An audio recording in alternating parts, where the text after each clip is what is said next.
जेव्हा तुम्ही तो गृहपाठ देत असाल तो मला काहीच समजत नाही, म्हणून मी याचा वापर करतो. जर तुला काही समजत नसेल तर तू मॅडमना विचार, मॅडम तुला समजावून सांगतील. मग तुला अभ्यास करण्यामध्ये कोणतीही अडचण येणार नाही.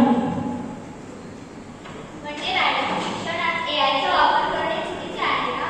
आपण स्वतःच्या बुद्धीने आपला अभ्यास करायला हवा, हेच योग्य आहे. हे बघा, एआयचा वापर करणे हे चुकीचे नाही, पण एआयचा अतिवापर करणे हे चुकीचे आहे. आपण एआयचा आणि आपल्या बुद्धीचा मेळ लावला की तुम्हाला काहीच अडचण येणार नाही. मग मी आता काय करू मॅडम? मी एक उपाय सुचवू का मॅडम? हां, हे बघ अथर्व, तू पहिले वर्गात शिक्षक काय शिकवतात हे लक्षपूर्वक ऐकत जा. शिक्षक काय शिकवतात ते नीट पाहत जा. जर तुला काही अडचण येत असेल तर शिक्षकांना पुन्हा विचार, ते तुला नक्की सांगतील. राहिला प्रश्न गृहपाठाचा तर तू स्वतः सोडवण्याचा प्रयत्न कर. काही अडचण असेल तरच एआयचा वापर कर.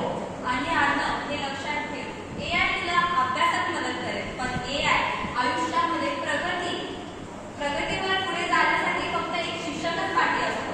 पण मॅडम, तुम्ही जो मला फक्त गृहपाठमध्ये मदत करत आहे तर तो माझ्या दैनंदिन जीवनात सुद्धा मदत करतो. बघितलं मॅडम, तुला समजून काही फायदा नाही. हे बघ अर्णव, काय कर, मी तुला एक उपाय सांगते. टीचर शिकवताना तुझं लक्ष नसतं हे मला माहीत आहे. तू टीचर शिकवताना त्या कशा गणित सोडवलंय हे नीट लक्षपूर्वक लक्ष दे. म्हणजे तू अशी 10 गणितं एआयचा वापर न करता सोडू शकतोस. मॅडम, जसं तुम्ही मला रागवत